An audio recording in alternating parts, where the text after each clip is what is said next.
Assalamualaikum warahmatullahi wabarakatuh. Hai, apa kabar kalian semuanya? Semoga kalian selalu baik-baik saja ya guys, amin. Hari ini aku akan membahas dua wanita pakar Alkitab, Injil, dan Taurat, di mana keduanya adalah mu'alaf mantan Kristen. Di urutan pertama ada Esther Evalinda. Esther Evalinda dilahirkan dalam keluarga Kristen yang sangat taat. Ayahnya adalah seorang mantan petinggi gereja.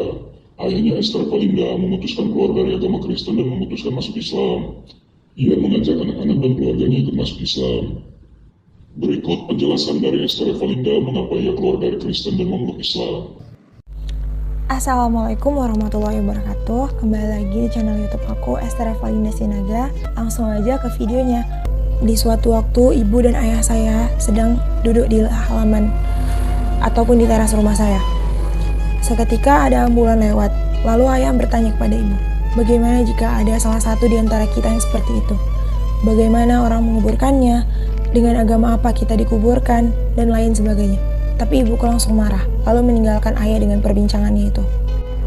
Oh ya, saya belum menjelaskan tentang alasan yang akurat, alasan pokok ayah saya meninggalkan ajaran agama kami atau gereja kami sebelumnya. Yang pertama itu Kejadian 17 ayat 14. Jadi kita buka. Ini saya memegang kitab suci Imat Kristiani, kitab kami sebelumnya, kitab di gereja kami sebelumnya. Kita buka Kejadian 17 ayat 14. Kejadian 17 ayat 14. Kalau kalian penasaran ataupun ingin lebih akurat dengan penjelasan saya, kalian bisa cek di sini. Ini adalah searching dari Google. Kalian cari aja Kejadian 17.2:14 atau ayat 14. Di sini saya akan bacakan. Artinya itu seperti ini ya. Dan laki-laki tidak bersunat yang daging dari kulit hitamnya tidak disunat, jiwa itu harus dimusnahkan di antaranya. Jelaskan? Kitab mereka sendiri menganjurkan laki-laki untuk disunat. Itu ayat yang pertama. Oke, lanjut saja. Ayat yang kedua itu adalah 1 Korintus 11 ayat 6. Kita buka lagi 1 Korintus 11 ayat 6. Oh ya, saya juga buat di sini pencarian di Google, searching dari Google. Kalian juga bisa lihat 1 Korintus ayat 6. Saya bacakan ya. Di situ dijelaskan, sebab jika seseorang wanita tidak mengenakan tudung, biarlah rambutnya dipotong. Tetapi jika bagi seorang wanita adalah aib untuk dipotong rambutnya atau dicukur, biarlah ia mengenakan tudung. Di situ jelas sekali anjuran lebih baik wanita mengenakan tudung. Jika tidak, lebih baik rambutnya dipotong. Itu ayat yang kedua. Oke, ayat selanjutnya itu Ulangan 14 ayat 8. Saya buka lagi.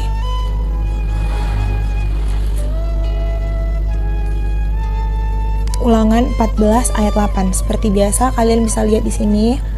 Ini adalah searching atau pencarian dari Google.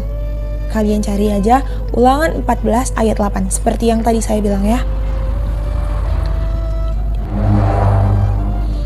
Bunyinya seperti ini. Juga babi, karena berkukuh berlah tetapi tidak memamah biak, itu haram bagimu. Kamu tidak boleh memakan dagingnya, dan kamu tidak boleh menyentuh bangkainya. Jelas sekali. Ini adalah kitab suci terjemahan Dunia Baru. Ini adalah kitab suci agama Kristiani. Di situ dijelaskan bahwa babi itu haram. Itu adalah alasan ayah saya yang ditanyakan kepada pendeta atau petinggi agama. Kalau di gereja saya yang dulu, gereja saya Saksi-saksi Yehova, itu namanya penatua. Ditanyakan kepada penatua dan penatua itu tidak bisa menjawabnya. Itulah makanya ayah saya mengajukan surat bahwasannya dia melepaskan diri atau tidak beragama Kristen.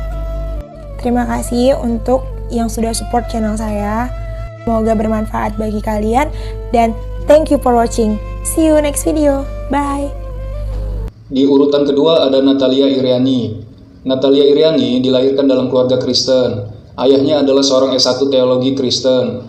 Natalia sejak kecil hingga dewasa dididik di sekolah Alkitab, sehingga ia mampu menguasai seluruh ayat Alkitab. Namun, keahliannya dalam menguasai Alkitab membuat Natalia Iriani keluar dari Kristen dan memutuskan masuk Islam. Berikut kesaksian Natalia Iriani mengapa ia keluar dari Kristen dan memutuskan masuk Islam. Dan saya sendiri adalah orang yang dididik oleh orang yang taat terhadap gereja. Bagaimana dengan saya? Ya, saya juga berhasil memurtadkan seorang muslim.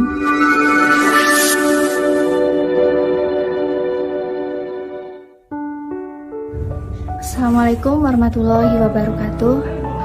Saya Natalia Iriani. Saya mualaf. Dulu saya masuk Islam bukan karena Al-Quran, tapi karena Injil. Saya nggak pernah baca buku tentang Islam. Saya juga nggak pernah nonton acara-acara Islam atau ceramah-ceramah ustadz.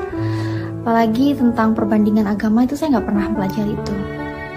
Bahkan bisa dibilang saya tuh paling nggak suka sama Islam. Seperti dengar azan aja nih kuping rasanya tuh udah panas. Lagi anak-anak nonton, terus tiba-tiba ada tayangan azan, aku tuh langsung ambil remote, TV-nya aku matiin. Kalau lagi ada acara ceramah ustadz, tayangan-tayangan Islam, aku juga nggak pernah mau dengerin itu. Pokoknya ya, intinya Islam itu benar-benar harus aku hindarin. Orang tua juga sudah mendoktrin kalau Islam itu bukan agama yang benar. Pokoknya no Islam. Bahkan keluarga juga udah wanti-wanti saya untuk jangan jadi seperti kakak saya yang deket dengan orang Islam, menikah, dan menjadi mualaf. Saya ingin mengutip beberapa ayat yang membuat saya berpikir, Yesus itu Tuhan apa utusan?